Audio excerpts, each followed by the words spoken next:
Hello guys, এই মুহূর্তে আমাদের হাঁস রান্না হচ্ছে। হাঁসের কালারটা বেশ ভালোই হয়েছে, রান্নাটা বেশ, মাংসটা মনে হচ্ছে খুব সুন্দর হচ্ছে।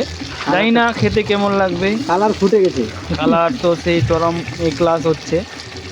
এদিকে বাবুর্চি খুব কষ্ট করে রান্না করছে, টুপি পরে যে ঘাম বেড়ে যাচ্ছে, আর একজন ওর সঙ্গে সহযোগিতা করছে।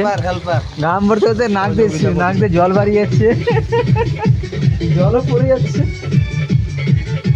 মুই দেখি তুই যাস না চামিল্লা ভাজে কিনা মুখে যদি মাছ না লাগা এরকম করে যাবি হোক আর একদম একটা লোক খালি এরকম মুখ থেকে মুই অফ দেখি আর চাউমিন খাবি না বার খাবি তোর দোকানে চাউমিন হ্যাঁ বিমলও খাচ্ছে। একটু ঝোল দে, হালকা জল দে রে, জল না দে অল্প, অতটা ওর থেকে একটু বেশি দে। আর জাল দেবো না, জালটা বাড়ি কর, জল দিয়ে দে, বাদ দে এলে হবে। বাস আর একটু দে চল। আটু দিয়ে দাও ভাতটা গিল্লা আছে ভেতো, তাহলে একটু দিয়ে যাবে নাকি? জলটা মাখিয়ে খাবি না? লবণটা চাখিয়ে লবণ না, লবণ ঠিক আছে, জল টল দেওয়া গেল না, সব ঠিক হবে। লবণ এমনি তো বেশি আছে নাকি না?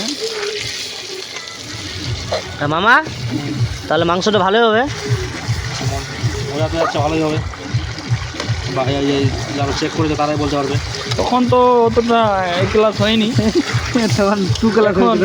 এখন দেখি লাস্ট ফিনিশিংয়ে কি হয়। খাবো তারপরে বলবো, রসুনগুলো ভালো হবে বুঝে যাচ্ছে খেতে, কিন্তু একটা কি মানতে হবে, হাটের লোক গাল দেবে আর পাঠিয়ে দিবে।